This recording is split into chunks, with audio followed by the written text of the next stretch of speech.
He takes a vicious cut. Watch his bat just flies through the hitting zone. And a home run to left field by Gary Sheffield. His first home run in the major leagues. And if you ever wonder what 98 miles per hour looks like when it meets one of the quickest bats in all of baseball. And it's out of here! Gary Sheffield with his 500th career home run.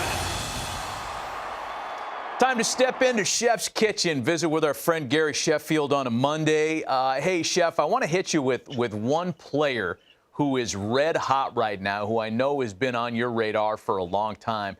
Aaron Judge is in a free agent year, and he is putting up MVP numbers in the Bronx. What do you think of, and who would you compare him to when you watch him play?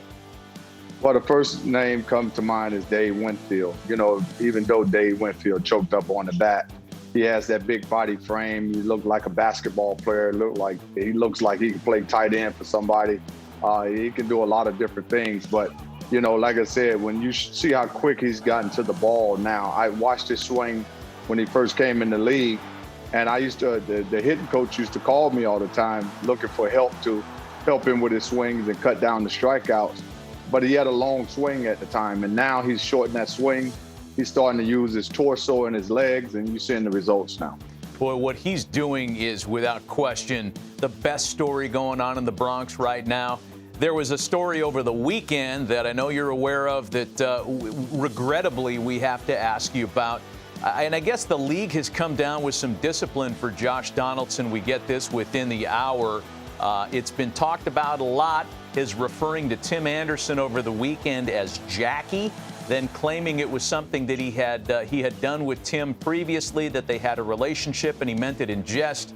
Anderson kind of denied that was the case. And today, Sheff, the league suspended Donaldson for a game and hit him with a fine. Give us your perspective on this whole episode. Well, first of all, I just want to say, I know, to my recollection, I think both of those guys are from Alabama.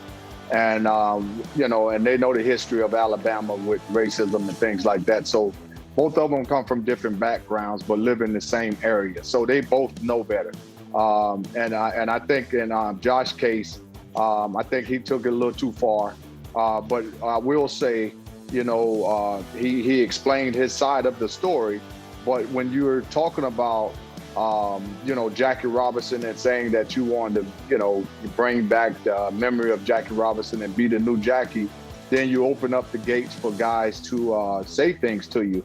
But in Josh's case, if you got to know Josh, I think he's a misunderstood guy, number one. But if you feel like he's comfortable with you and you're cool with him, then he's going to say some things. But and if you know him, then you won't take it as harsh. But at the same time, that's why it's important to get to know each other. And when you get to know each other, then you know how far you can go with each other. Because, you know, I think if Tim Anderson and Josh Donaldson got in a room together, I think they would be friends and they would get to like each other. But that's me knowing Josh, and I know Tim a little bit, and I know he's a good guy. But the thing is that it starts even farther from that. This is a Major League Baseball thing. You know, it's a thing where you got a promising shortstop that's not being talked about and represented for his rep. You know, he needs to be represented, because now when you have kids looking up to kids, who is he representing? Because Major League Baseball is not showing him and exposing him to kids to look up to. So it's a lot of moving parts here. But in Josh's case, these things should have never happened. And, you know, you never want to see it again. That's great perspective. Hey, I want to ask you about something happier. I know that over the weekend you went to the 25th anniversary celebration of the Florida Marlins, the then Florida Marlins World Series win from '97. I know it was great seeing all your teammates. I saw your stories on Instagram. Was there something that you had forgotten about that team that you were reminded of that made you smile or laugh over the weekend? I forgot how much I love those fans in South Florida. They reminded me how much they missed us, how much they love us. And that's what made my heart sink a little bit, because you know, that 97 team has been removed from the history of the Marlins, you know, to me. I was saddened by, you know, nobody's involved in the organization. When you look at all the organizations, the way they carry their history, they bring former players around. They're part of the organization. They're a mainstay in the organization.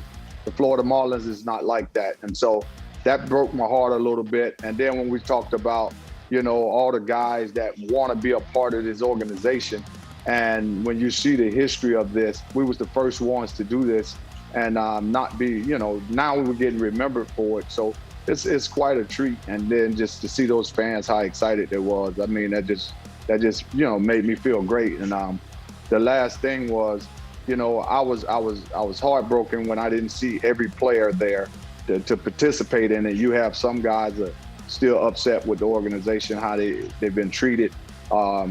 But I felt like everybody should have participated because it was a thing for the fans, and it's more about the fans than anything. Good weekend. Good stuff, Sheff. It's always good having you on the program. Great to visit with you. We'll talk to you again next week.